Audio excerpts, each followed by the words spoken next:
Life hacks, leadership tips, stories, and fun. It's time for Two Guys on Stuff with Michael Edwards and Tom Tobin. They're executives, entrepreneurs, and great friends. And this is a conversation about values-based, purpose-driven leadership that can transform you, your organization, and the world. Now, let's hear what stuff the guys are talking about this week.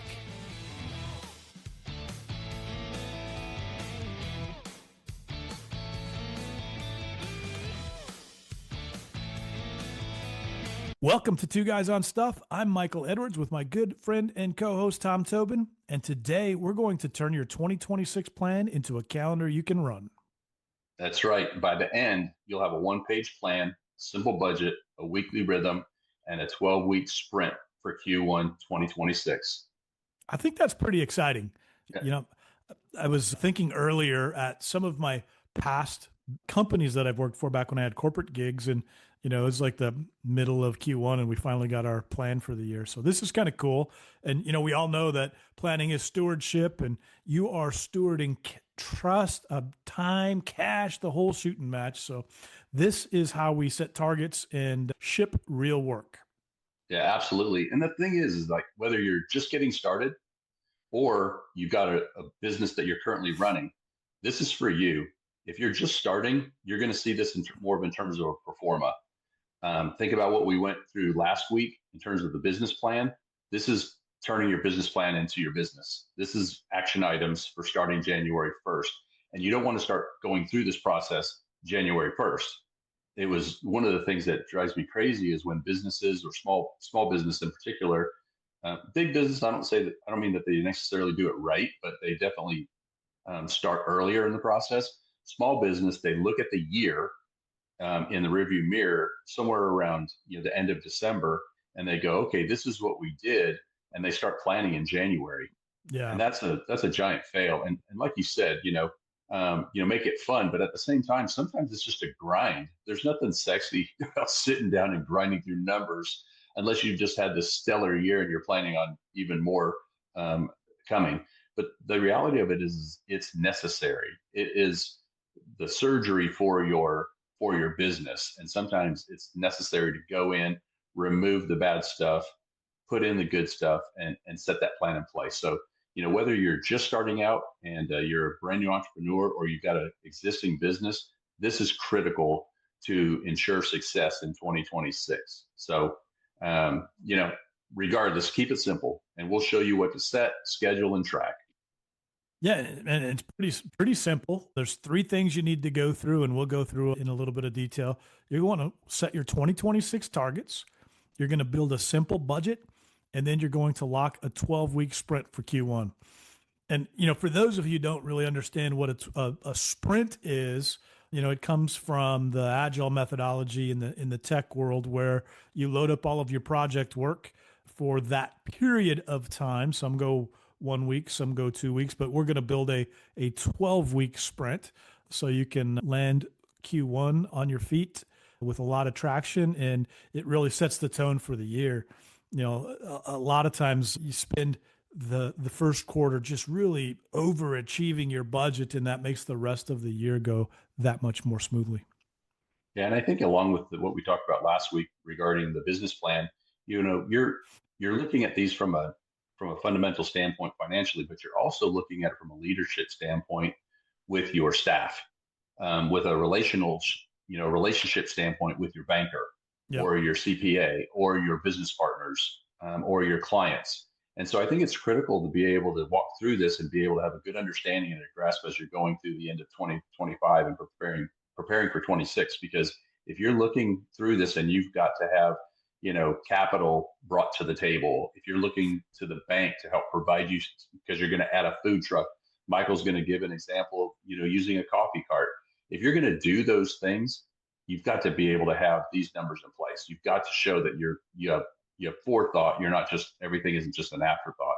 So what we want you to do, and if you need to, as you're listening to this cast or you're watching it on YouTube, stop if you have to and perform the actions that we're providing you, or listen through it all one time and then go back, listen to it again, and do the things that we're talking to you about. Write them on one page, no fluff, don't guesstimate, but begin to put these things in place. So first of all, put down your revenue.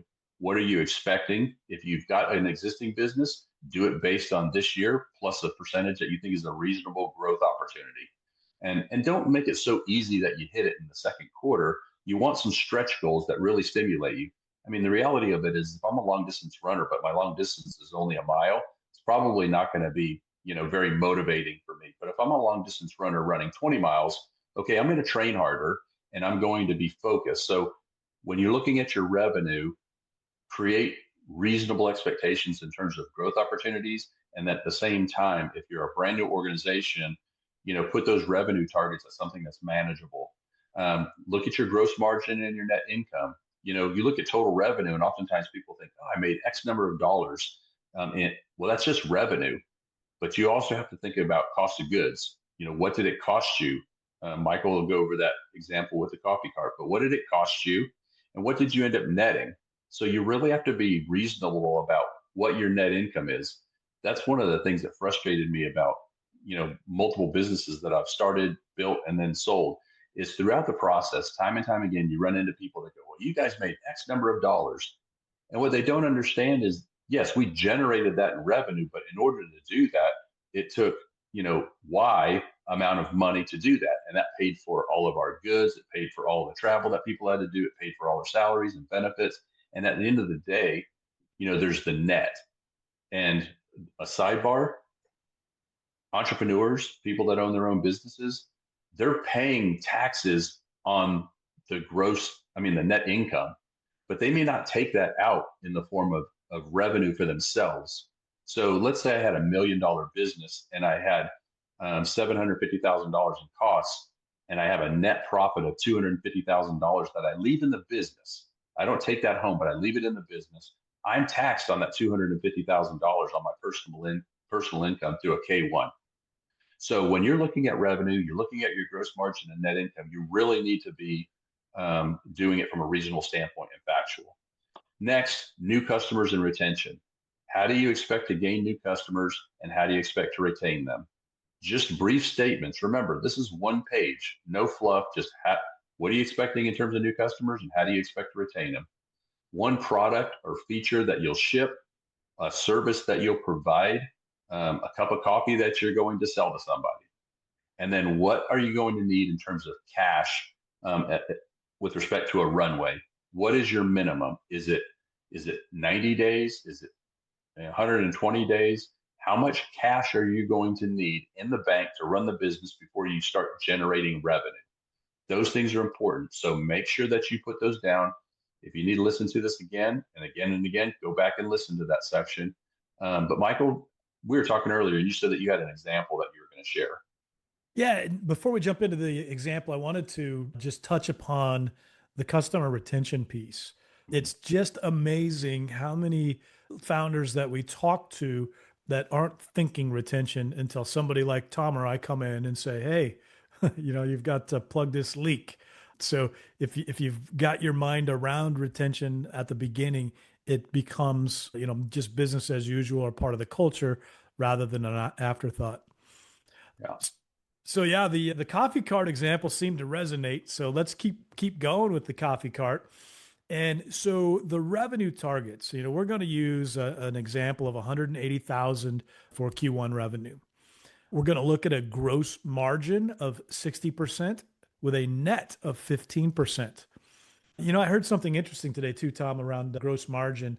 Of all things, I was listening to a socialist candidate talking about she was going to stop price gouging and implement this nationwide. And the question was around how are you going to reduce grocery prices? And so she's going to stop price gouging and make a national law that you can't gouge prices. And the interviewer was really prepared, which kind of shocked me, actually. They said that the average net margin for a grocery store chain is 1.7%. And it's been pretty consistent for the last decade. That just blew me away. So every $100 that I spend at HEB, they make $1.70. And I've worked with at least a dozen different grocery chains in my first life in on-site occupational health and prevention. And that is the number that I heard consistently. And they said it's based on volume and customer retention. Yep. So you hit the nail on the head. It's a lot of the same product with very thin margins, and it's getting your customers to come back, that relationship being sticky. And literally the best one that I've ever seen do that with respect to engaging the community is HEB. Yeah. I go in all these places that I went to, national chains, and they look to HEB as a model. They were sending their people to HEB as a model for how they provide excellent customer service. And time again, HEB was getting voted number one nationally, and they're more of a regional place. So go ahead. But yeah, you're dead on. Yeah. And for those of you who don't know, who aren't in the beautiful state of Texas, HEB is a Texas grocery store chain. I've lived all over the country. I've never seen a grocery store chain like HEB. It is a phenomenal grocery store, and they're very, very active in the community. When stuff hits the fan, they are involved in providing resources and food, and just an amazing company. Yeah. So we'll probably talk about them in the future. But so depending on your business, where you're at, you think about with our coffee cart, we're going to have 300 new customers for the quarter, and we're going to shoot for a 50% customer retention rate. We're going to talk about expansion. We want to prepare for a new mobile cart by June, and then we want to make sure we've got 3 months cash on hand. Yeah, and be sure that when you do that, you've got guardrails. Guardrails matter. So you want a guardrail would be, you're saying that you have 3 months, but you've got a cash burn within a month. You want to make sure that you've got guardrails and you're looking at how you're spending money. Make sure that in that first 3 months, you're not spending money on things that you don't need. If you need 500 coffee cups, don't buy 5,000 coffee cups just because you can get a deal. You want to reserve that cash as much as possible. And the reality of it is that you're going to be working really hard by yourself. Don't think that you're going to start hiring a bunch of employees, because they're going to have to get paid too. So your guardrails might be a protection of your time as well, and letting everybody that loves you know, I may not be around as much because I'm going to be selling a whole lot of coffee, and I want to retain as much of that net profit as possible. So pick a profit floor and don't let it fall underneath that. If you're trying to get a 15% margin, then work very hard for that 15% margin and protect it. From a customer retention standpoint, just a side note on that, there are organizations, in fact, I work directly with, not for, but I work through one of my franchisees that I still provide services for at Grease Monkey. They've engaged an organization whose number one focus is customer retention, keeping that relationship sticky. So if you want to increase that, that might be a side conversation that we have, and we've talked about having him on our podcast, the gentleman that represents that organization. But seek to retain customers and make sure that you keep your guardrails. Pick that profit floor, and then maintain a solid cash minimum. Yeah, and as we're going through this, if you need to pause and do some homework while we're going through this, by all means do, because you're going to want to write down your revenue. You're going to want to write down your profit. And one thing that you'll ship in 2026, if you remember in our example with the coffee cart, we're going to start up a new coffee cart by June. So that's the one thing that we're going to ship. So pause if you need to. So, Tom, rolling into the budget piece, we talked last episode that, there are places where you want to make sure that you do not inflate or go, blue sky or be crazy optimistic. And your budget is one of them for a lot of reasons. One, you don't want to run out of money, but two, if your exit strategy is to, sell the business, you want to make sure that you're performing well to budget and expectations. If you're a publicly traded company, that's a whole different ballgame, right? But to make sure that your budget is real and make it simple. So you want to put in your budget, you want to have your revenue by month, fairly simple. Your cost of goods sold, you'll hear us refer to COGS quite a bit. Any payroll, or contractors. And when you're looking at payroll, you want to make sure that you're using an all-in expense.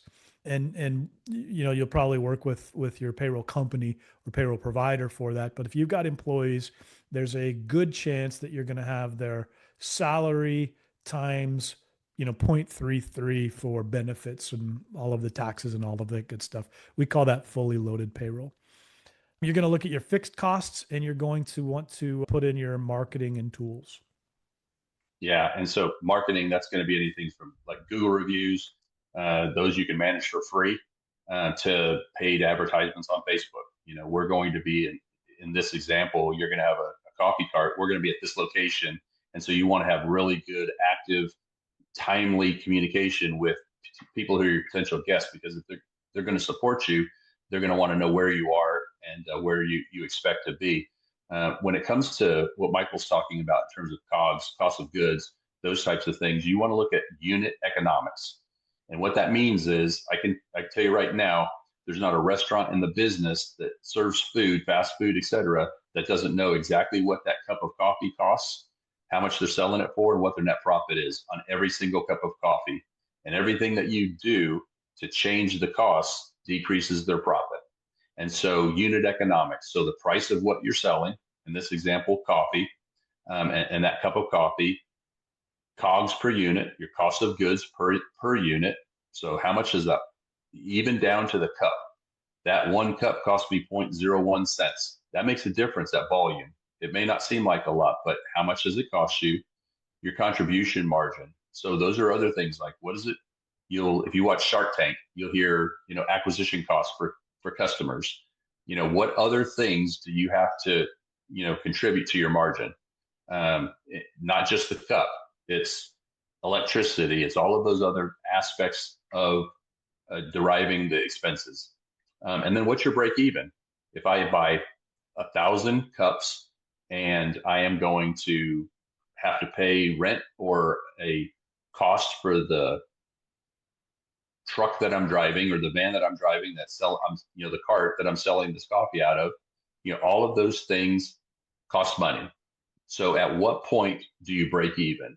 So how many cups of coffee do you have to sell before your revenue matches your expenses and you break even? So, Michael? Yeah, and one of the things in cost of goods sold that we find often is, particularly in one-man bands, a single employee shop, is they don't include everything in their cost of goods sold. For instance, if they're a good example is a t-shirt shop that I spoke with recently, and the owner was doing the print screening himself. And when I was talking with him about his unit costs, he wasn't including his labor in that cost of goods sold. And that, I think, is a pretty common mistake. And where you see that, other places that you see that, is home cooking businesses. Oh, sure. Home bakeries. Yeah. I see that all the time. They figure out what their cookie costs are. Here's my ingredients, here's et cetera, but they don't consider their labor. Yep. And so by the time you get done, it's like you're making less than minimum wage. You might as well just go work in a bakery where you could at least make minimum wage. But it also becomes important too to understand when you can bring on additional help. When the business expands, if your COGS is let's just say $1 per cookie, and you bring in another baker, and now that it's their money and it's actual hard cost, all of a sudden your cost of goods sold jumps to like $3 a cookie, and you panic. So knowing that going in is pretty smart. Yeah, so, we saw that in the oil change business. Sure. Where we had, we knew how much our oil cost, we knew how much the filter cost, we knew how much our labor was. All of those things come together to create the price that people pay for an oil change. And it was brutal when post-COVID prices of oil in the previous administration, gas prices, oil prices, et cetera, because of global politics and some of those driven by the United States, that caused an increase in oil prices. And guess what? We have to pay more. And so what happens? The customer has to pay more, but we were losing margin. And so, some of that is eaten by by the franchisee, by the business owner. Because if we transferred 100% of our cost increases over to our customers, they stopped coming. But man, they never stopped, let's say, expressing their concerns or their displeasure in the cost. Right. It's like, well, how much did you pay for gas today? And it's over $4 a gallon. This is why the oil change costs more. So yeah, to your point, make sure that you're addressing those issues.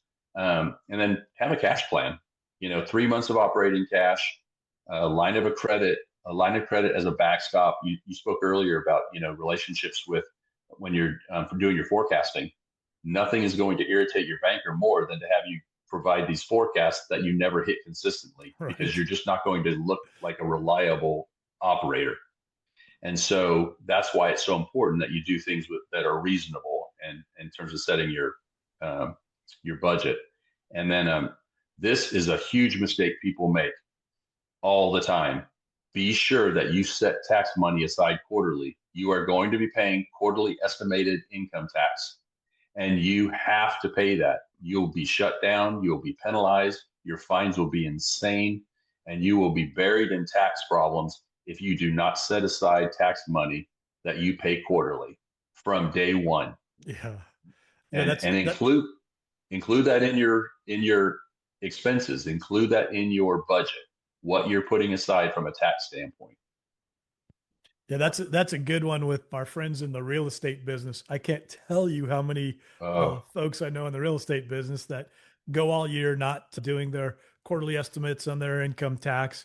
And their game plan is, before taxes are due, I'm going to do one deal that's going to pay all my taxes. And oftentimes that one deal doesn't come through, and all of a sudden they've got tax liens and all of that fun stuff. So yeah, my mother, when I was younger, worked for the IRS, and she said, do not ever mess with the IRS. And I've lived that for my entire adult life. Yeah. Yeah. So if you're following us, hit the pause button, write down your price, write down your cost to deliver the service, and write down your contribution per sale. And when you're thinking about your price, this is a good time to understand, do I need to increase my price? Typically you're not going to decrease your price, but heck, if you do, you do. But make sure that if you are going through that whole pricing question, that you are super deliberate and super structured about it, because it stings every time you increase prices, and you'll lose customers every time you increase prices. So be super careful with that one. Yeah, it's amazing what people sometimes think. They're like, well, how's someone going to really notice a 50%? I mean, a 50 cent, not 50%, a 50-cent increase in my cup of coffee. Yeah. But when you get consistent customers and they're used to paying $5 and now they're paying $5.50, I guarantee you they're going to notice the difference. Right. So absolutely, you want that consistency. And that consistency then comes kind of in this next segment, operating rhythm and calendar. Keep a cadence or facilitate a cadence, create a cadence that keeps you honest. And what I mean by that is first of all, start your day with a daily check-in. No more than 15 minutes. How am I doing today? What am I going to do today? What did I do yesterday that didn't work? How is today going to be different? And so start your day with a daily check-in where you just look at and prepare yourself for the day mentally, philosophically, what you're going to do from a practical standpoint. And then weekly review, Friday afternoons maybe, so that you're not going into the evening, taking away family time, but a weekly review for 60 minutes. I like doing it at the end of the week as opposed to the beginning, like on a Monday morning, because Monday morning you're trying to hit the ground running. I would do it on a Friday afternoon or on a Saturday. I'm one that, I like to have everything taken care of before Sunday so I can chill. But do a weekly review for 60 minutes. If it doesn't take you that long, that's okay. But plan on 60 minutes where you go through, all right, what worked well this week? What didn't work? And how does that measure up against what my targets are? When you're looking at your kind of 3 and 6 month forecast, and it's saying, and you break that down because you're going to be operating 5 days a week, 4 weeks out of the, 5 days a week, you're going to be operating, and you multiply that out times your 3 months. Okay, that's X number of days. How much do you have to do per day in order to meet that goal? And are you meeting that? And then monthly, have about a 90-minute, metrics review. Look at all your metrics. Are they reasonable? Do you need to tweak your metrics? By the time you get done with this sprint that we're presenting to you today, you should have a clear understanding of how your business runs and what your metrics should be. Last episode, we talked about KPIs, key performance indicators, that those feed into your metrics. And then plan on a quarterly reset. Once a quarter, reset your cadence and identify, okay, I only need 30 minutes for a weekly review.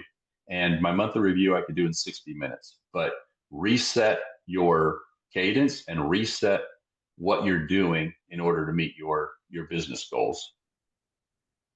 Yeah, and that metrics review, you need some things to review, right? So my recommendation, I love scorecards. What gets measured gets done. And if you have a handful of key metrics, 6, 8, 10, that's probably a pretty good sweet spot.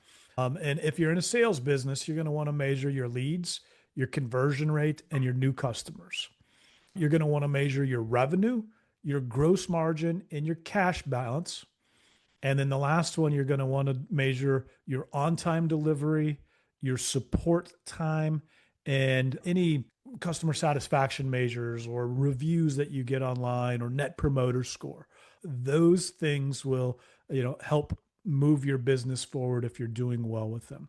The leads, oftentimes, depending on the business you're in, you're buying leads or you're creating lead generating tools that have a cost to them. So understanding your cost per lead is also important. Yeah, for me, when you're talking about lead generation, some is going to come naturally from your Facebook, but some you're going to have to use an outside service to help you generate leads. So don't ever put that to the side and just think, if I build it, they will come. Your customers need to know where you are, what you do, what you're selling, what you're providing in terms of service. So you have to communicate out effectively. And so when you're doing that, start off by blocking what we call block the big rocks. That actually comes from a EOS, Enterprise Operating System. It's a worldwide system. Many, many organizations use it. It's excellent. So we're not trying to reinvent that. But one of the concepts that they talk about at EOS is blocking the big rocks. And that is taking care of the things that are most important first. So if you're beginning a business, what are your launch dates? What events are you going to have? If you've got an existing business, what events are you going to have on a monthly basis that help you drive business? How are you going to facilitate renewals of that relationship? That goes to what I was talking about earlier in terms of customer retention and stickiness of your relationships. But what does that look like? How are you going to renew memberships? Is it a monthly membership that you're going to have for your coffee cart, and every month they pay a certain amount and maybe they get a reduced figure, or they get a reduced cost to their cuppy? Maybe I should have had more coffee, a reduced cost to their coffee or their cup of coffee. Was it President Trump who coined the coffee? I don't know. I wouldn't doubt it. But sometimes, you probably should have more coffee when you're shooting a podcast in the afternoon, right? Right. And then here's a big rock, but people don't think about it. And I will tell you, after doing this for 35 years now, and now venturing off into, a new e-commerce business. And one of the things that I committed to my family was that I will have time for rest, family, and service, meaning I will be present in their lives. I will not do anything that hinders my ability to be present. So through all of this, it's going to be grueling. And that's not to dissuade you from being an entrepreneur. Obviously, we wouldn't do this podcast. This is about encouraging you. But if you don't block off time to rest and to be with your family and to serve in your community, or serve people in your church, or just serve others, it's not going to be fun. And you are going to have to take time for your health if you don't take time for rest. And you probably heard that over and over again. If you don't take time for health, you're going to be forced to have health care. And that's true. And that's physically, it's mentally, it's emotionally, it's cognitively, because you become so exhausted, you can't be a good asset for your own business. So block the big rocks.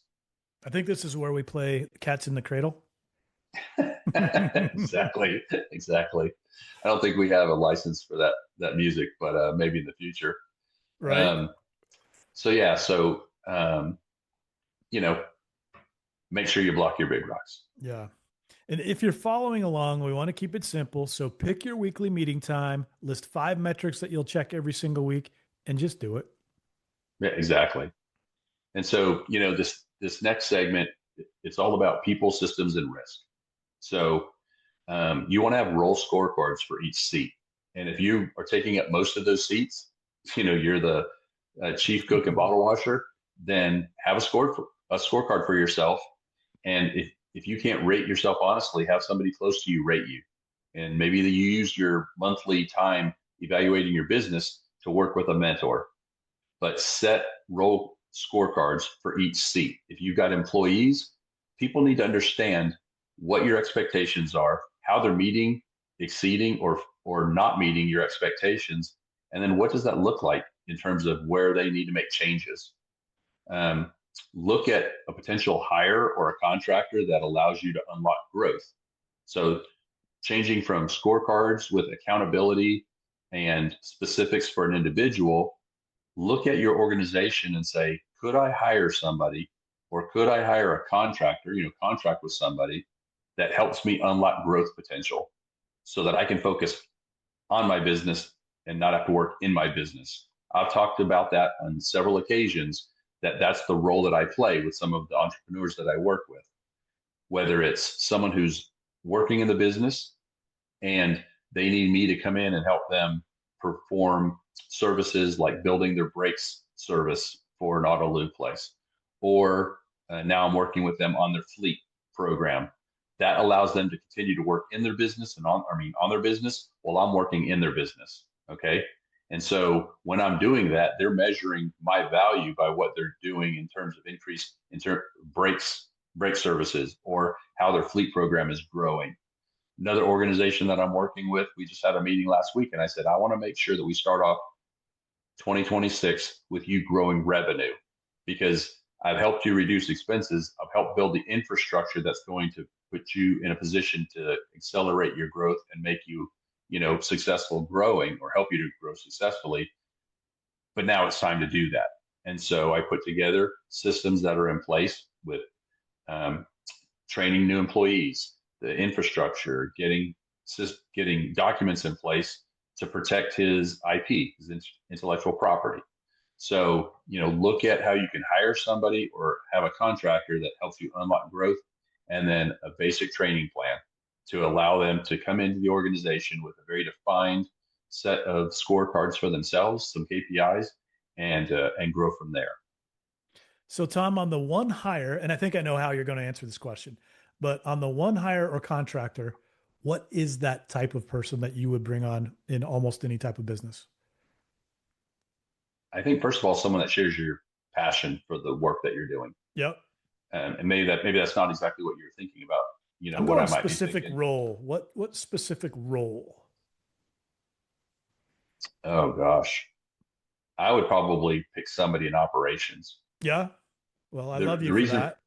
the reason for that is because normally when I do something, I being the universal I, if I'm an entrepreneur and I'm going to build a coffee shop, or I'm going to sell oil changes, or you name it, I'm going to provide electrical services. I'm doing that because I'm passionate about it and I do it. Okay. So if I'm making coffee, I'm kind of a coffee Nazi, and I've got to have a specific way of doing it. And that's a good cup of coffee. Or provide a service, or do electrical work. It's because I have those technical skills. But what happens is I'm getting bogged down in the operational things, and those are taking me away from the things that I can actually do to generate revenue. So I think the first person I would bring in would be an operational person that can take all of those pieces off my plate, help organize it, and then leverage that to put another person that can do the things that I'm doing. Yeah, I think that you just answered my question in a little bit different way than I anticipated, but kind of get to the same place. It sounds like the first person you would hire would be somebody who has a complementary skill set, right? You are Oh, you are the absolutely. You're the networker, you're the sales guy, you know everybody and their brother, so you need an ops guy.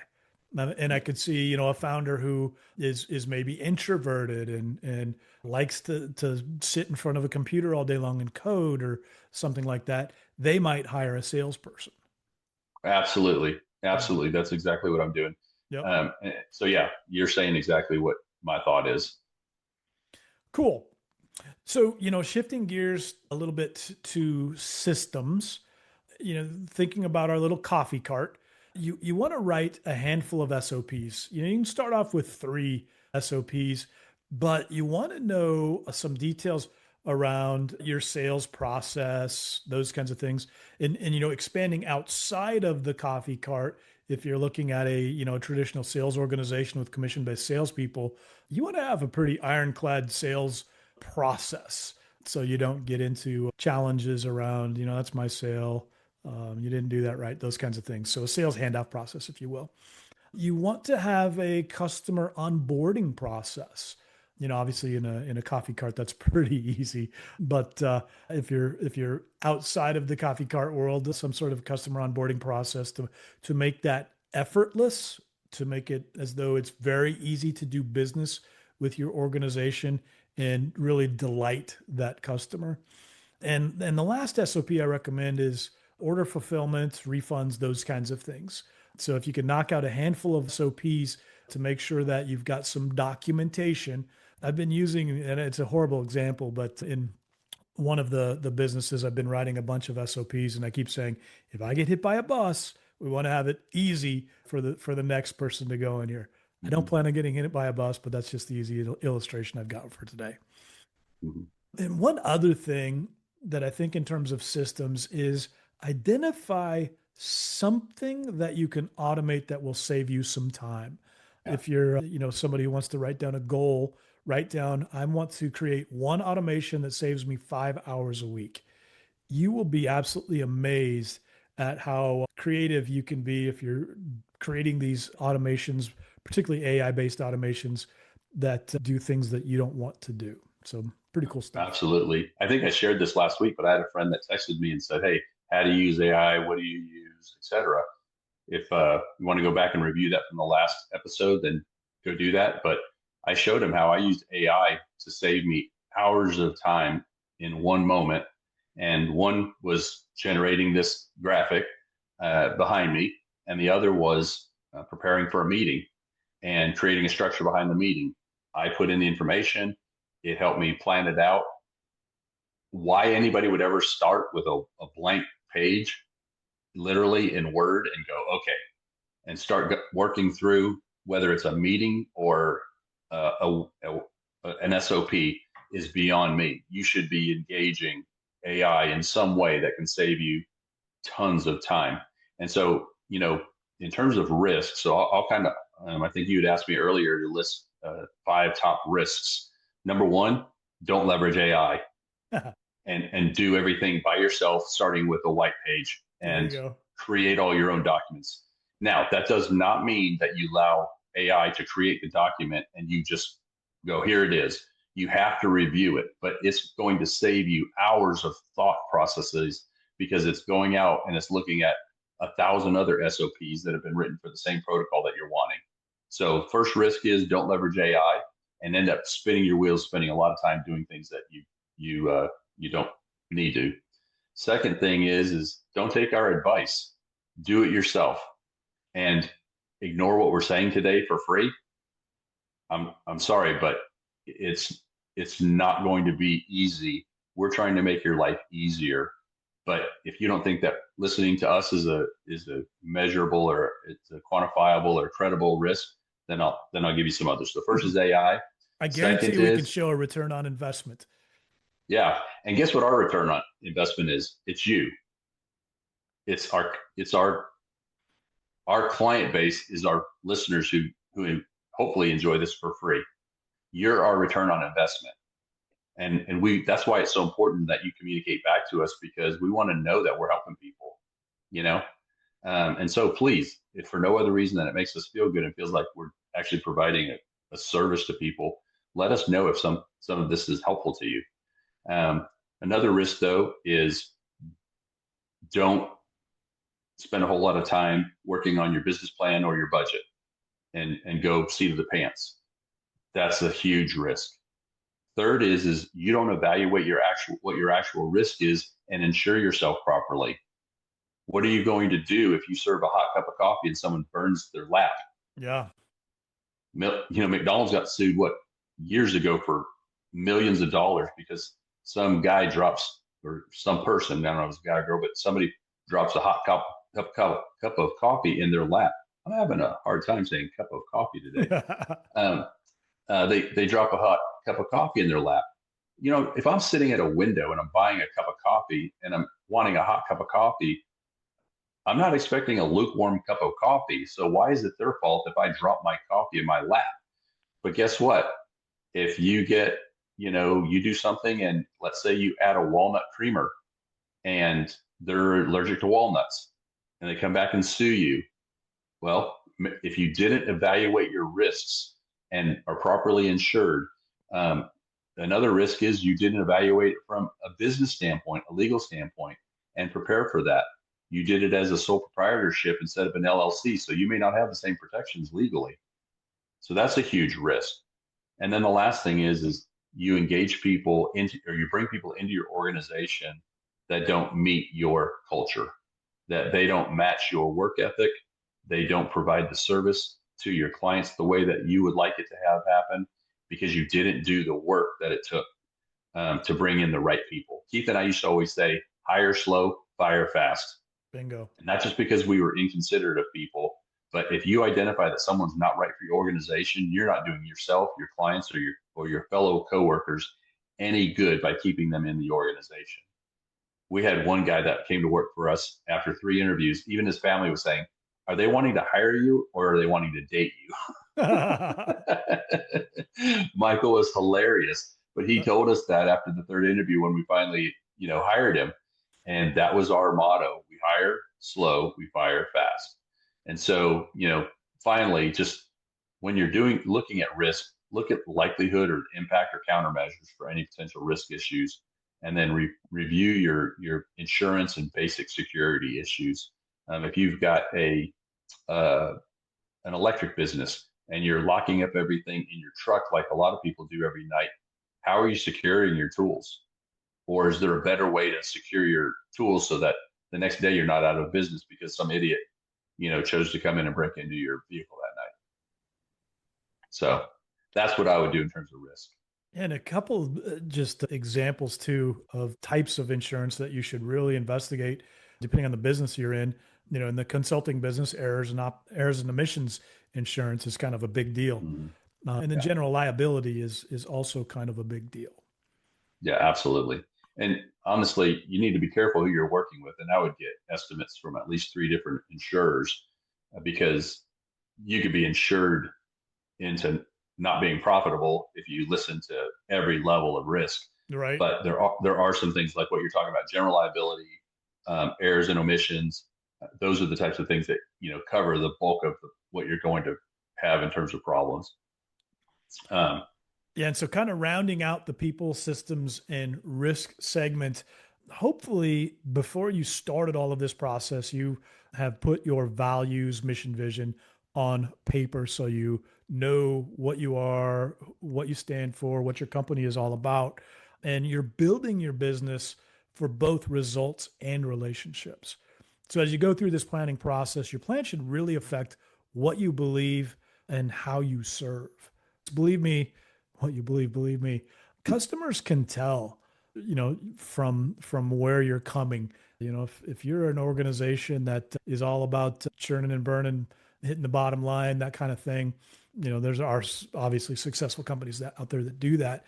But in some of your smaller, just getting started types of organizations, those that lead through values, they kind of take a different type of market. Going back into the coffee example, many of the coffee shops have some sort of local charity or something like that they do that really helps them stand apart. So just know who you are, what your business stands for, and include that stuff in your planning. Absolutely. And finally, speaking of planning, setting goals is important. So segment 5 today, you know, first quarter, what's your 12-week sprint? 3 goals. Just select 3 goals and own those. For the coffee example, it might be, goal number 1 is to ship refreshed offers, for providing the services. But set 3 goals that are going to help drive your business. And one is going to be financial for sure. It's going to be revenue.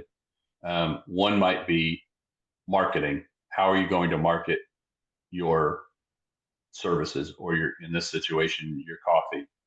And then the third is what are, a goal that is around how you're going to retain your clients. Those are just examples. You've got to know your own business, and you've got to set goals that are reasonable. And so be sure that you write those down, that they are measurable, that they're objective, and that they're something that's achievable, but at the same time, they're your KPIs, they're your key performance indicators. Those are your goals for the first quarter. Yeah, if you go back to the episode we did last time, we talked about I have a plan in my heart and it's not written down. Whatever that shtick Yeah. was, it was very, very funny. But you got to make sure it's written down. If it's not, written down on paper on your computer, it's difficult to build a cool scorecard or dashboard. But two, it's if it's not documented somewhere, there's really no accountability around that. Yeah. So kind of as we're landing the plane on this entire episode today, we know that we've just, it's probably like drinking through a fire hose. Go back and listen to it several times, but also be sure that you come back and you not only evaluate or listen to and do what we're talking about here, but if you have questions, we're going to give you some information in just a little bit, where you can email us and get help on that. But people will object and they'll say, well, I don't have the time to do everything that you talked about today. Use the cadence. You've got a month left, and you've got all of December. Use the cadence. 1 hour a week will save you many hours in the future. Michael, what are some other objections that you sometimes hear? Yeah, the best one is I'm new. I don't know where to start, and it's a real thing that you have to climb. But we've broken it down into pretty simple terms. Start with your 1-page plan. Go back to last week's episode, review that, follow the bouncing ball and do the homework, and then come to today and get your next year's plan ready to go. And learn by shipping one thing. Just do one thing and see what you get from that. Yeah, absolutely. So maybe you pilot whatever it is that you're doing in a specific area or with a specific group of people, and build on that. Oftentimes I'll hear, I need money in order to do those things. Absolutely. That goes back to your cash plan. I don't know who you think is going to, I don't have a tree. There's not an entrepreneur tree. I don't have a goose that's laying golden eggs. It takes commitment, and you've got to save money. That's why it's so important that you go back to that cash plan and developing relationships with bankers and evaluating, if I'm going to do this, what is the cost, financial cost amongst other costs, but what is the financial cost? And then what tools do you need to do the work today? And how can you better improve your price, protect your cash runway, talk to your banker early? Those are all things that you can do to help offset that concern for, I need the money. So, Mike, you want to close us out? Yeah, I kind of feel like we've delivered a mini MBA in a couple of weeks. I'm telling you. Yeah, the listeners have targets. You've got a budget frame. You've got a cadence. You've got a Q1 sprint. And just remember that, planning is stewardship. You're a founder. You're a entrepreneur because you want freedom from something or of something. So, just keep that stewardship theme in mind and act this week. Do something. Exactly. Sit down and grind. You've got to do this. And here's something that can help. So one of the things that Michael and I talked about, we talked about on other episodes, but we're here to help you, truly. And so get the free 1-page 2026 plan and the Q1 sprint sheet. All you have to do to get that is email info@edwardsgrouptx.com, Edwards Group Texas, but edwardsgrouptx.com, or visit edwardsadvisorygroup.us. If you'll go there, tell them that you'd like to just email us, let us know that you would like this. We're not selling your email addresses. We're not selling your contact information. Nobody cares what we've got except for you. And so we'll provide that to you for free. And not only that, if you put together your plan, let Michael know that as well. And what can we do with that, Michael? Yeah. So if you want us to review your plan on air, put review in the subject line of the email. We'll review it live. And if you want to come on air and review that with us, we'll bring you on and you can be a guest on the Two Guys and Stuff podcast. Yep. So, what we always say, don't just dream the business, build the business. Build the business. Exactly. Dude, that was awesome. We need to trademark that 2025 Michael and Tom Inc. Yeah, exactly. So, well, Michael, this has been a great time together. I hope that our guests have been paying attention, come back and listen to it several times. There's a lot of good gold in there. When we talk about nuggets, I feel like this was a gold mine. But until you've actually done it, you won't appreciate it. Yeah, we've done totally this. Agree. We've taken this medicine. We have done the grind multiple times, and I'm grinding again on a new business. And that's perfectly fine. It stimulates me. It makes me feel like I'm producing for others, and a large part of what we do does exactly that. Whether I'm, it's going to mission work or it's going to build my family up and care for them, and like you said earlier, if I get hit by a bus, my family's cared for, and that's my responsibility. And so I think there's actually a coffee place here, so we probably couldn't take this. I think their motto is "Rise and Grind," but it makes it great for a coffee place. But I don't know if I could use it now, knowing that I'd be. I was thinking about it, but then I was like, "Oh wait, no, there's a coffee place that does that." So I'll have to come up with something close. But it's a grind, but it's definitely time to grind. And the more you grind up front, the less you have to grind throughout the year. Right. Awesome. Well, Tom, this has been a great episode. We've got some very tangible things. Everybody has what they need to do to take action. And we'll close this episode. This has been Two Guys on Stuff, and we'll see you next week. Take care. Thanks for listening to Two Guys on Stuff. Tune in next week as Tom and Michael talk more about leadership stuff, life stuff, helpful stuff, and maybe even your stuff. Until then, keep your stories fun.